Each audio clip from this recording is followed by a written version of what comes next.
Pero praise God, tayo po ay manalangin. Maraming salamat, Ama, sa umagang ito, Lord God, na binigyan mo na naman ako ng pagkakataon na ibahagi ang iyong mensahe sa umagang ito. Dalangin ko nga, Ama, na itago mo po ako sa iyong mga pakpak na as I relay your message, O God, na ikaw makita, ikaw maluwalhati, ikaw may taas.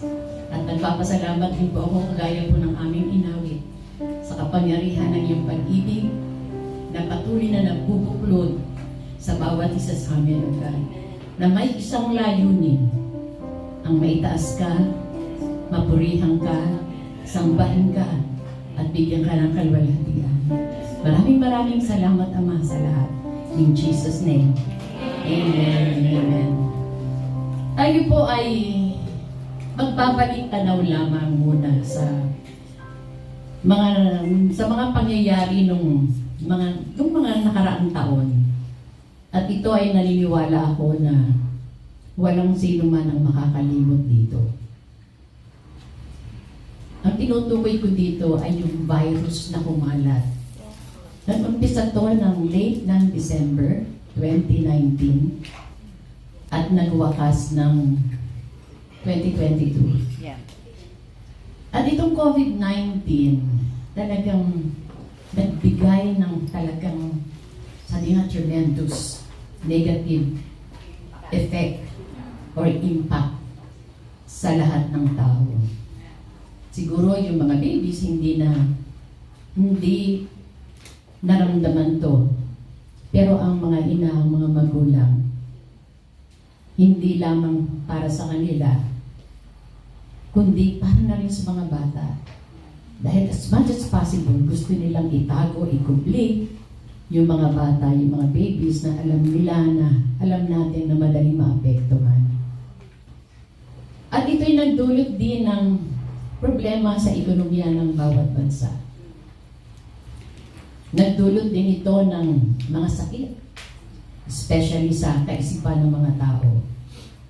Nabigatan, mga challenges na kanilang hinarap during this pandemic. At lalo na yung nag-lockdown, praise God, andito tayo sa Hong Kong, mga seniors. Hindi tayo tinago. Diba? Nakakalabas pa rin tayo. Sinabi nga labas lang. Hindi ka pwedeng pumasok sa mga restaurant pag wala kang QR code. Hindi ka pwedeng pumasok sa mga palengke pag wala kang QR code. Hindi naman pwede yun. Alam mo naman hindi kami kumain, di ba? Pero kami kasi hindi po kami nagpa-vaccine. Kaya wala po kaming maipakitang QR code. Pero nakakasingit pa rin ako. Kasi kilala na rin ako sa Fresh Supermarket. Nakapasok pa rin ako. Dumating yung time na, at hindi pa yun, ang pinakamasakit dito, ang daming namatay. Mga mahal natin sa buhay. Nung ipasok sa hospital, hindi na natin sila nakita. Dahil bawal. Makikita na lang natin sila, kabuna. Yun ang napakasakit sa bawat isa sa atin. I remember yung kapatid ko, nabalitaan ako na infecta siya ng COVID dahil ang kanyang anak na panganay ay doktora. At siya rin ang nagdala ng sakit na yun para mahawa yung nanay niya. Yung pamangkin ko, nakaligtas siya doon. Pero yung kapatid ko, sa bahay mo na ginagamot dahil as much as possible, mahirap dalhin sa hospital. Lalo kang mahihirapan. At saka hindi mo alam kung ano yung mga ini-inject sa'yo, kung ano yung mga pinapainom sa'yo. Di ba? Pero kailangan nakita ko yung kapatid ko, dahil kinuna nila ng picture, tsaka yung video, nung ilabas, parang bungo na, pumayat na, kaya kailangan dalhin sa hospital. Praise God, pumayat yung hospital na yung anak niya, yung pamangkin ko ang magbantay. Praise the Lord at nakaligtas. Paano na lang kaya yung mga walang-wala? Paano na kaya yung walang source na parang baliwala na hanggang talagang marami nang namamatay. Praise God, natapos ang pandemic, pero nag-iwan pa rin ito ng mundo. Parang bagyo. Pag-alis ng bagyo, meron pa rin natitira, di ba? Kaya ang laki ng naging epekto nitong coronavirus. Hanggang ngayon may takot ang mga tao. Ang dami pang nakamask. Di ba? Natatakot na baka mahawa siya. Kahit tayo, may humuman, di ba? May umubos tabi natin, medyo pinipigilan natin huminga. Hindi natin alam, yung pagpigil ng hininga natin, baka yun ang ikamatay natin. Di ba? Yun ang nangyayari. Minsan parang habang umuubo, habang nag-hatching, hindi tayo humihinga dahil parang hindi natin malasap yung virus. Kahit minsan tayo naman, umuubo din tayo, kaya hindi na tayo na-offend pagka yung mga iba nagtatakot din ng bibig. Kasi ganun din tayo. Ang laki ng iniwan na negative na dito ng corona. Ang alam ko kasi sa corona, ano siya, pangalan siya na isang beer. Di ba? Corona. Sa Pilipinas kasi, San Miguel, noon talagang pinagigiliwan ito ng mga, especially mga kalalakihan, mga lasinggero. Di ba? Pero ngayon, itong corona na lumaganap, siya pala yung magiging source ng pagkatakot ng mga tao. Di ba? Nakuha niyo po. Tunay nga na we live in a very difficult period of time. And there are many people who are living in anxiety, stress, and burden. And I want to share a short message sa umagang ito, focusing on God's faithfulness in times of uncertainty and trouble that be comforting to anyone, especially sa mga panahon kung saan tayo natin ngayon. God's promises remains steadfast. At sa mga promises na to, pinoprovide niya ang kalakasan, ang pag-asa sa bawat isa sa atin. Na naman ang dumating sa buhay natin, lagi nating isipin na meron tayong, sabi ko nga, ang pangalan ng iglesia, Jesus Christ, the hope of glory. Diba? Na meron tayong buhay na pag-asa na sinasandalan.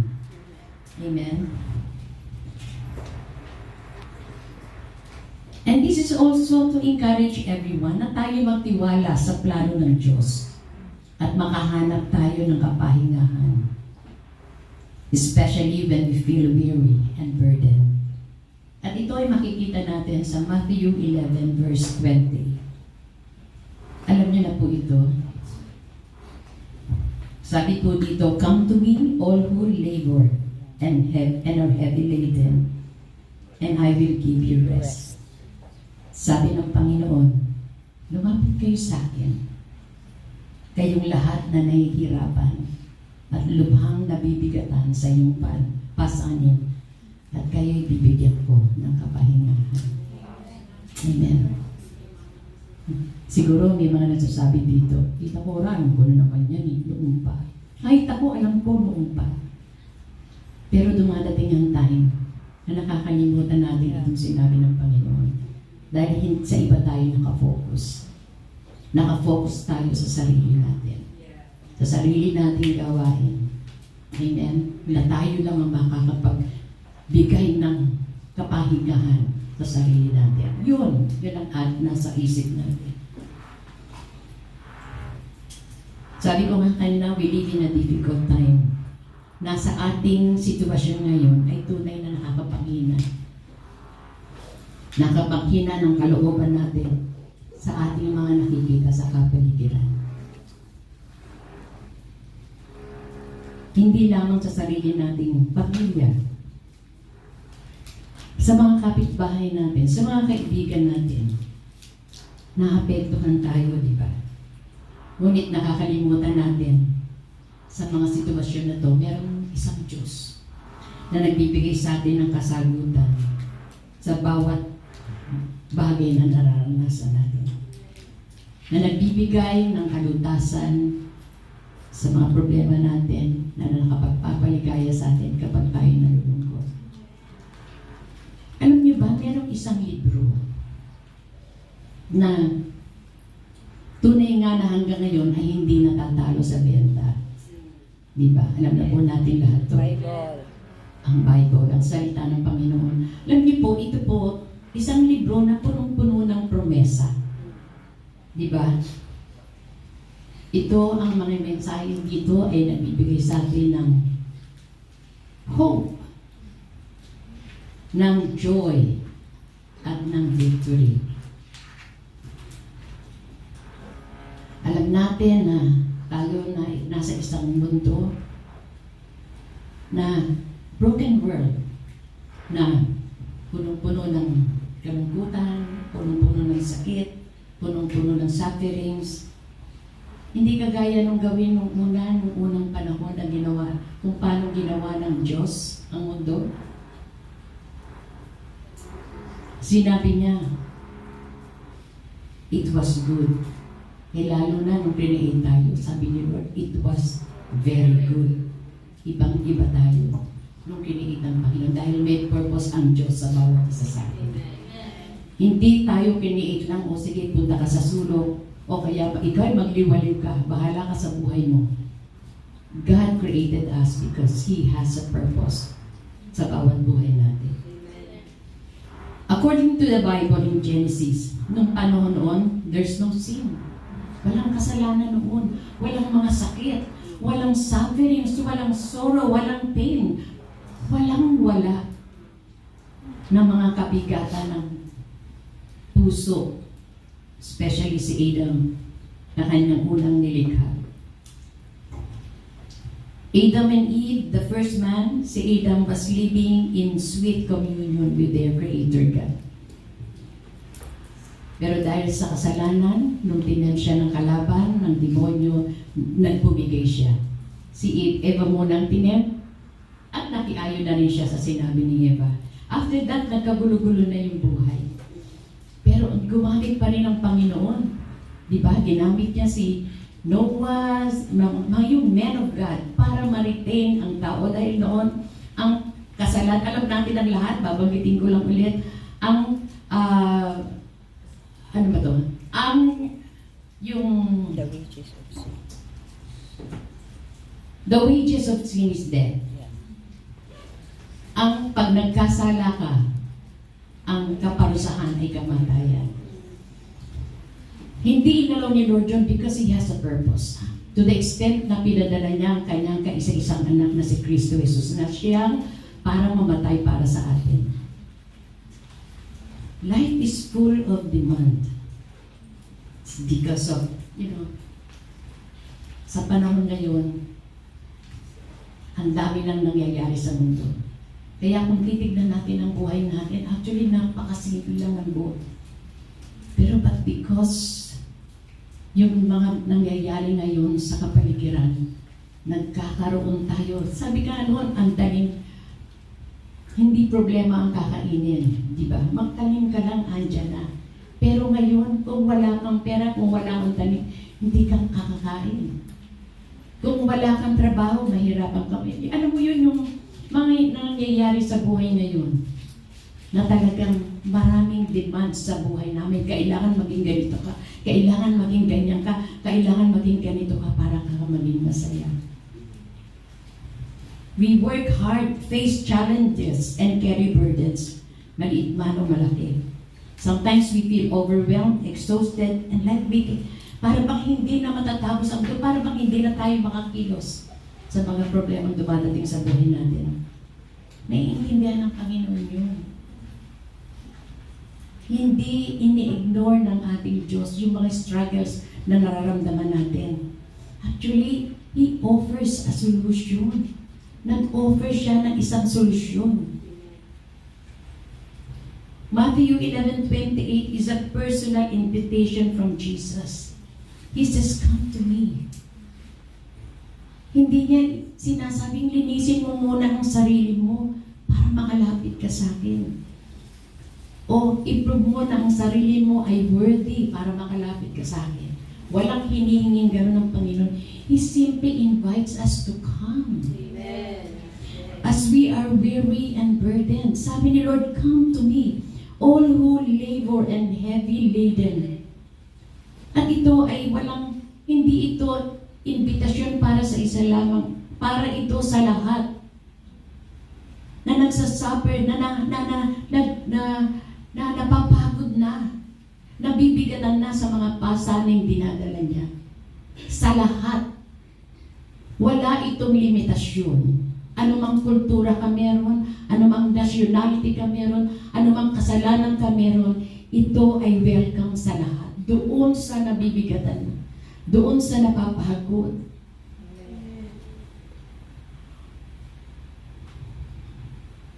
Sabi ni Lord, come to me. And He promised rest. I will give you rest. This is not just a physical rest. Rest para sa kaluluwa natin, for the soul. It's a peace that surpasses all understanding. Peace that the world cannot understand. Peace that the world cannot give. Na kahit sa mga gulong sa kapaligiran natin, andun pa rin ang kapayapaan na ipinagkakaloob ng Diyos sa atin.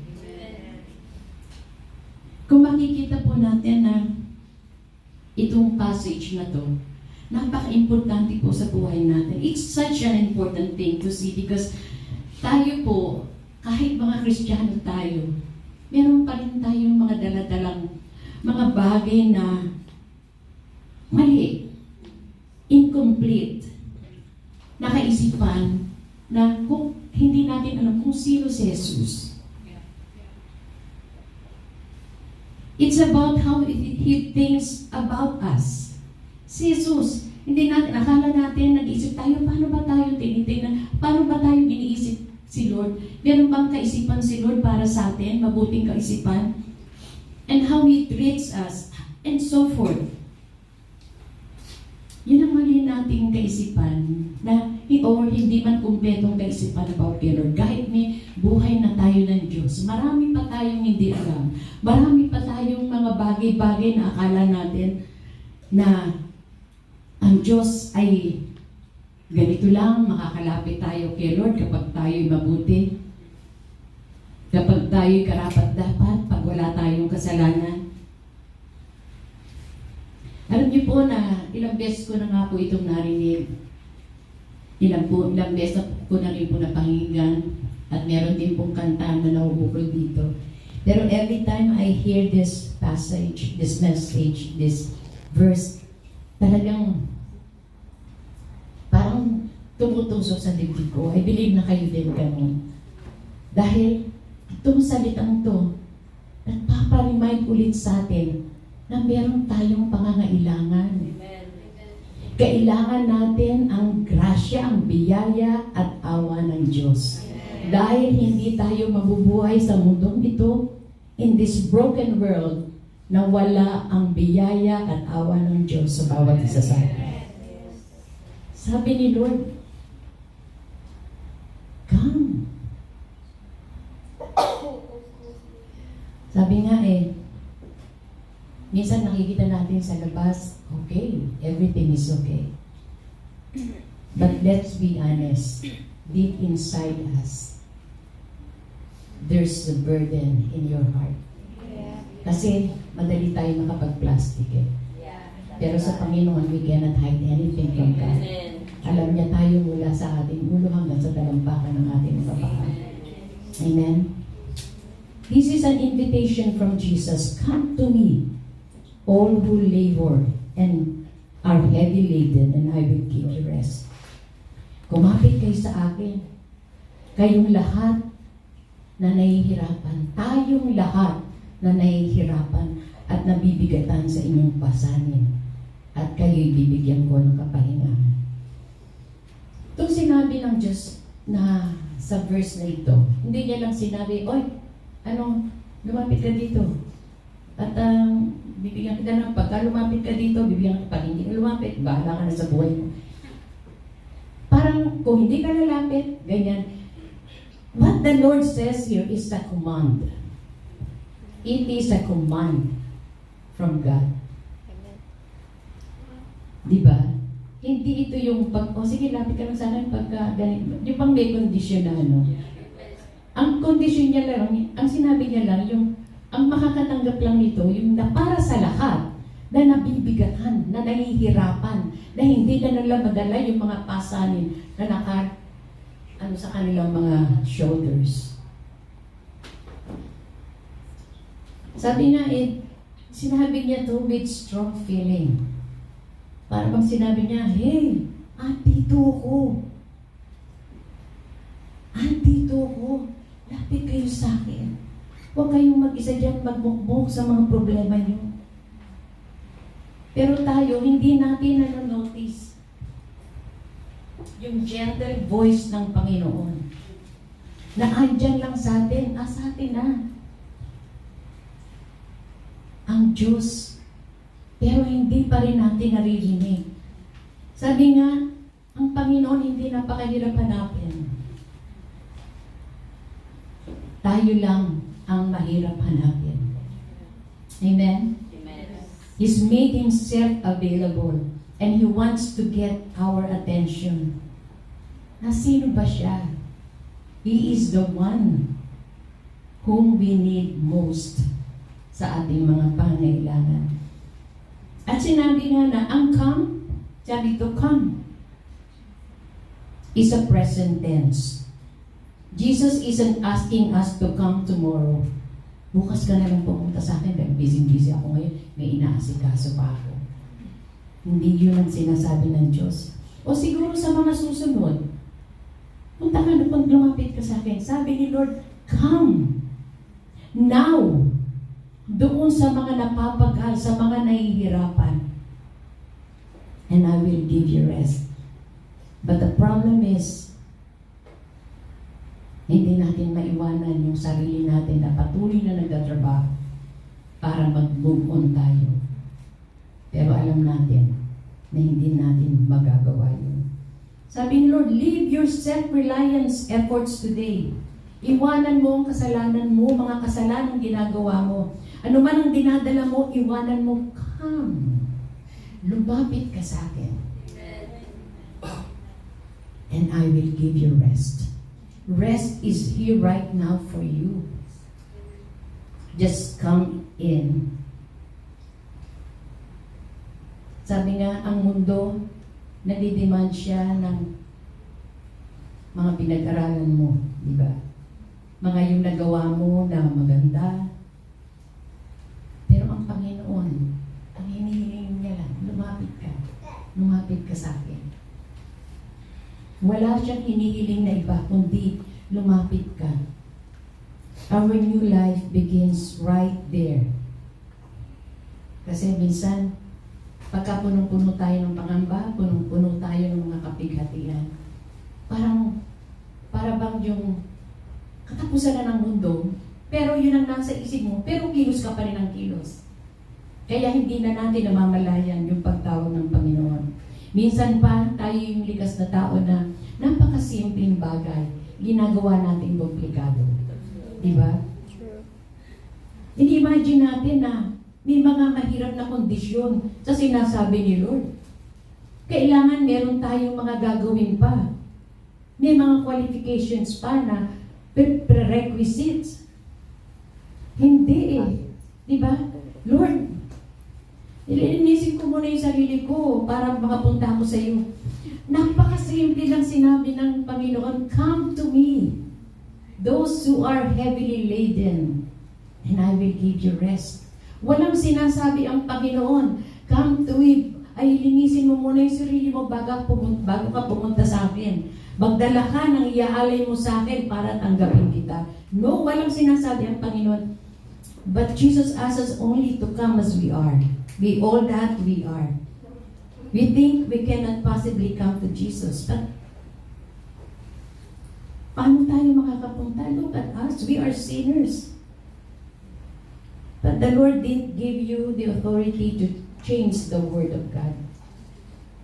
Wala tayong karapatang palitan ang salita ng Panginoon. Ang salita lang na binibigay ng Panginoon dito, come to me. those who are heavily laden, and I will give you rest. Kaya lang, sabi ko nga kanina, likas sa atin ang masyadong nagko-complicate ng mga salitang simple.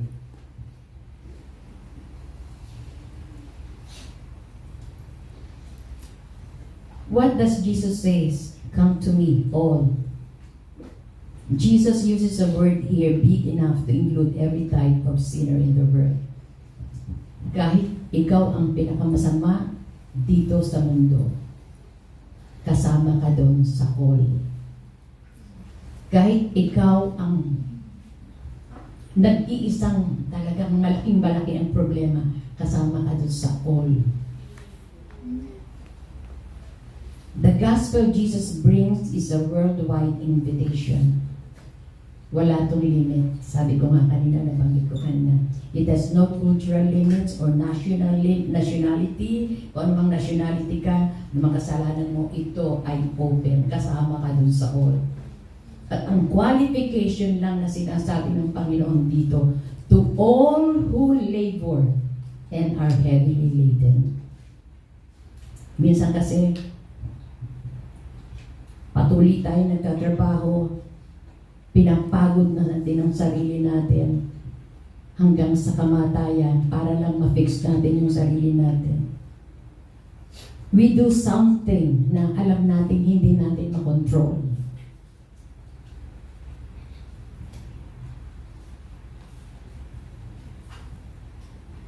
Pero hindi. Hindi yun ang mga ang sinasabi natin ng Panginoon kang the Lord of the heaven and the earth, the Creator of all things, the one who upholds the universe by the word of His power, offering Himself to us. To us. Na nakikita niya, nakikita ng Diyos ang kapaguran natin. Nakikita ng Diyos ang mga pasanin natin.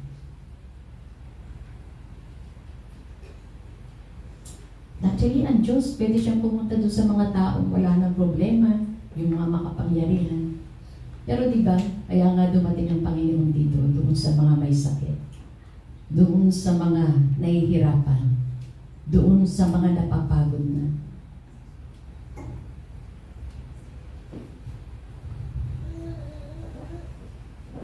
Kaya na nga, dahil sa kabisihan natin, paghahanap ng solusyon sa mga nararanasan natin, hindi man lang tayo mag-slow down para makita natin, madinig natin. Ano ba ang sinasabi ng Diyos sa bawat isa sa atin?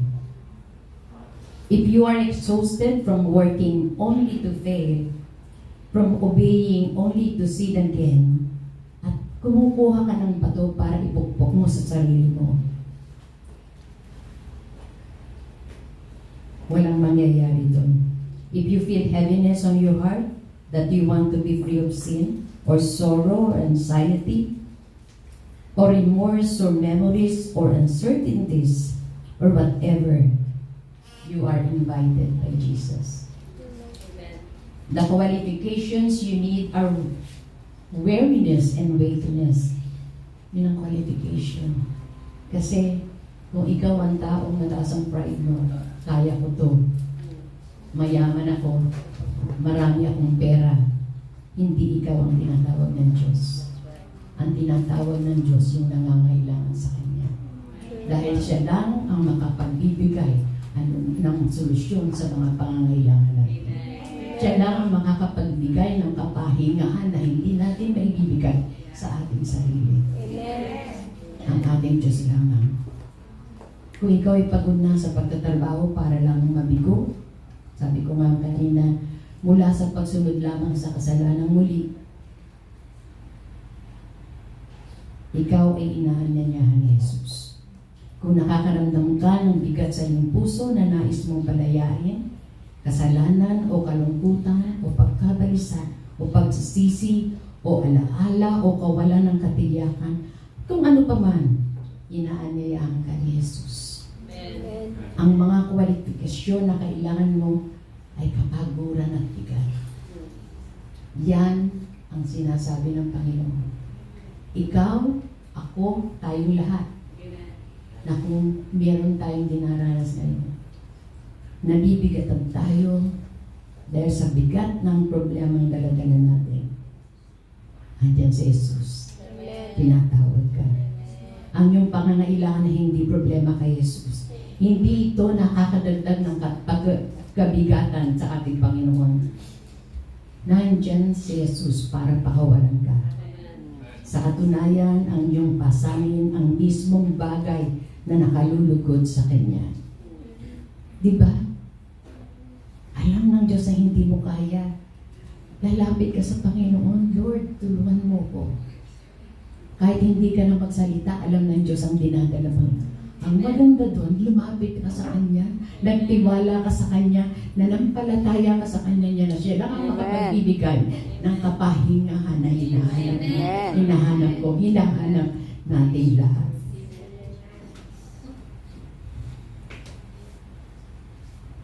Are you weary and burdened today?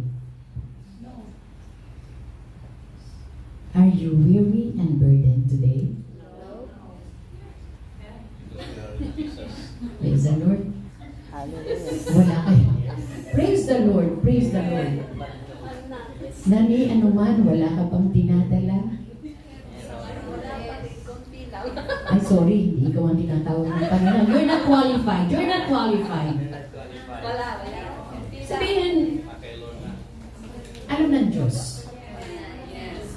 There is something in you na nakapagbibigay sa iyo ng kalungkutan. Amen. Hindi man natin ito maisiwala.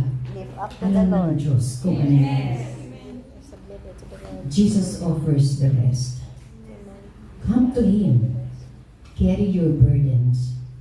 Learn from Him and find the true peace that only He can provide.